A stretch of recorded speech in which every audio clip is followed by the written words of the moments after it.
Welcome back to the channel. Now I'm looking forward to this one, but before I get started, I gotta let you guys know, because over this week just gone, our investment community over the Discord hit major success on one of our main focus plays over there. That's ticker symbol AA, Alcoa. Post our earnings on Friday. The stock was running after that, over 15% at close. So the heap of us that got into option plays on Alcoa were up over 100% on our money, easy off the back of that move. And those of us who are also in the stocks were doing amazing. Great returns all round for the team. And I couldn't be more excited for what we've got in store for the rest of this quarter. Now I've got a ton more moves lined up to ensure that we're finishing off 2021 on a high. So if you want to get up on the moves and the plays that we make, ensure that you're hitting that top link in this video description, tap into the Discord. Look forward to seeing you guys over there. So to kick this one off, I want to play a clip for you guys, so make sure you're watching this video all the way through for me. And if you're new, join the movement by hitting that subscribe. What caused you to short the market on September 13th, or short the S&P? We saw a big divergence between how stocks were acting beneath the surface, and the indexes sort of masked that. So you had the NASDAQ moving up, but it was moving up on less and less names that were above their long-term moving average, in particular the 200-day moving average. You had the NASDAQ well above the 200-day, but the percentage of stocks that were above the 200-day were well below 50%.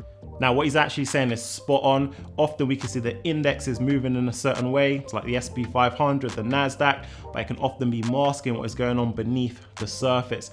Now, over the last couple of weeks, barring this week we've just had in the market, what we have been seeing is a lot of companies out there trending below major averages, like that 100-day moving average, showing a lot of weakness, signaling we have got a rolling correction. Now, just because we have a couple of major names in certain sectors, certain industries, been propping up the indexes, it can seem like the market strength is there. We're looking at what the major indexes are doing, but beneath the surface it's telling a very different story. So as I say, he's spot on with what he's saying. All good so far. And some individual names that you like right now and have actually been putting money in right now include Upstart. That is one. Yeah, so well, Upstart's up about 25% just in 4 days since we bought it. We bought longer term. That's a good-looking name, very powerful, very strong earnings. These stocks are acting. What do they do? Really I don't even know them. What do they do? Excuse me? What does Upstart do?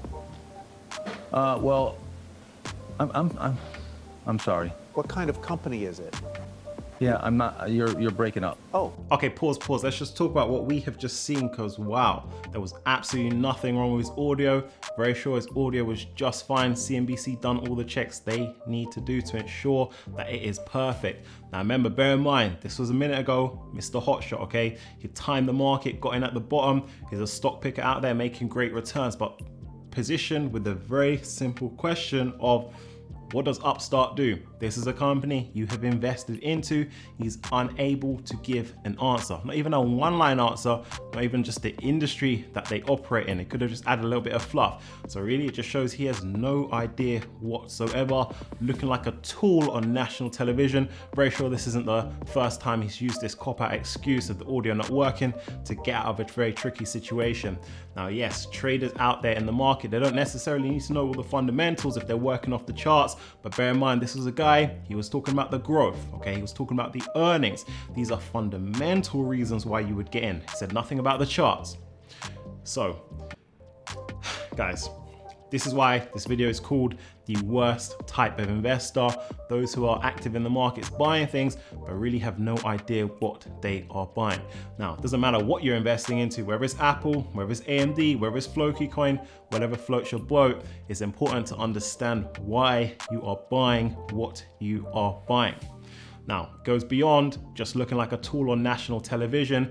In fact, it goes beyond potentially getting into the wrong play because you don't know what you're buying. But if you are buying into a stock, crypto, whatever it is in the markets, and you're not understanding what it is you're buying into, what you're doing is you're going to be leaving a lot of money on the table. I'm going to say that again. You're going to end up leaving a lot of money on the table. This is because regardless of what you are buying, things just don't go up in a straight line, right? You're not just going to get 10, 20, 30, 40, 50 consecutive days of green. You're going to hit major volatility regardless of whatever it is you are buying into, especially if it's on the momentum side. Take it like this. Let's take it back to Alcoa, ticker symbol AA. This was a stock. Underlying driver was the prices of aluminium, which were soaring high, okay? But that stock was pretty uninteresting over the last couple of weeks up until last Friday when the catalyst came along and shot that stock price up to 52-week highs. So if you got in on that play and you didn't understand what the driver was, the reason why you're in, you're just going to be shaken off with the rest of the panic sellers. Because bear in mind, in the run up to earnings, we saw this thing drop down like 10%.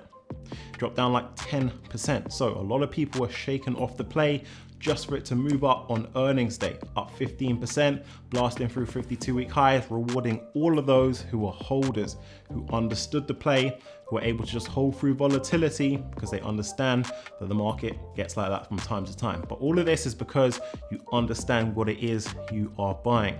Now, let's be honest, if someone came up to you and picked a name out of your portfolio at random, would you be able to explain what they do, how they make some money in a couple of lines? I guarantee you 90% of you, there'll be a few names in your portfolio, you just wouldn't be able to do that.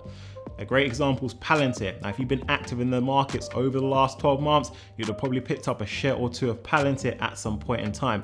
But Palantir, I can guarantee you 80% of investors in that stock couldn't explain what they do in a couple of lines. So if Palantir was to hit some major volatility in the markets, you saw it slide down, hitting numbers that you didn't think it was going to reach, it would cause you to panic, and there'll be a lot of panic sellers because, again, they don't understand what they're invested into. So it's super important. I guess we've got an audio problem there, Mark. I'm sorry.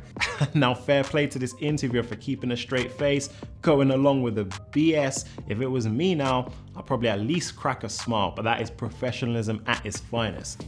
Now, if you guys want a quick and simple way of just vetting a company, look at the growth rates in revenues and net income over time. Then look at the margins. Have they been increasing? Have they been decreasing? Have they been flat? That will give you an insight into how the business has been operating over time. Then check out the cash flow. Are they making cash? If they are, great. If they're not, they might have to take out external financing, which might cause pressure on the business. Then check out the valuation. You always want to ensure you're getting a good deal. You're not picking up stocks that are expensive, that are then just susceptible to massive declines in that stock price to recorrect their valuation. And of course, just understand what the business does. Don't be like Mark Minervini. Now let's just talk about Upstart for a minute, because I feel like we have to do this one some justice. Now Upstart, what they're doing is reinventing the loan process. So away with the old process, and Upstart, they're taking a bigger picture approach by using artificial intelligence. So what they're doing is taking data gathered from things like employment history and even how the applicant interacts with a loan application. So all these things banks didn't do, okay? Now the key here is because of all this, their business is actually doing well.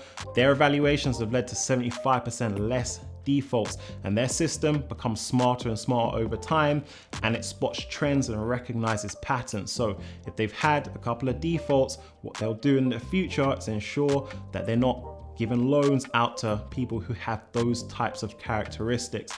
Now because of this, they've hit several other highlights, like the speed at which they're able to get out these loans much faster than traditional banks. Because of this, they're able to get out a lot more than traditional banks, like over 20%.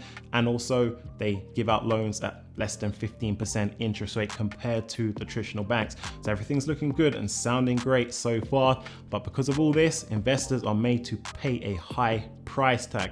We're talking valuations, okay? So when we talk price to sales, over 50 times. When we talk price to earnings, almost 500 times.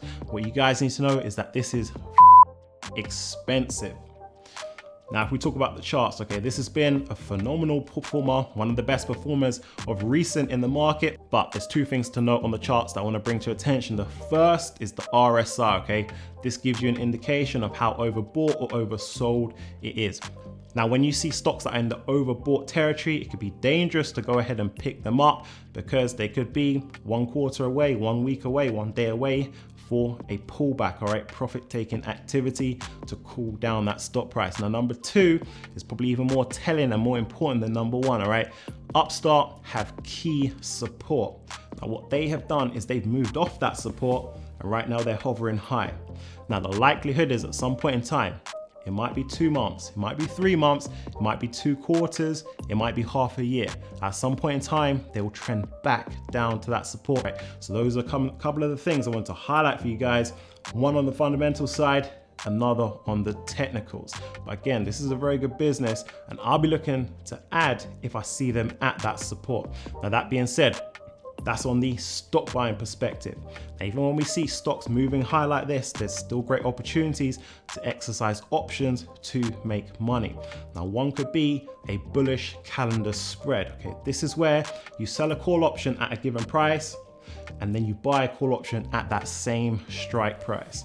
Now, this will allow you guys to make some money, limit the amount of losses or limit your loss potential, but again, be able to secure great profits on a stock like this that is showing some great momentum, but you don't want to go ahead and buy the stock. Now, if you want to get up on that, you want to start learning more about option plays, selling, buying option plays, make sure you hit that top link in this video description, tap into Discord, and I'll see you guys over there. We can tear up with some option plays.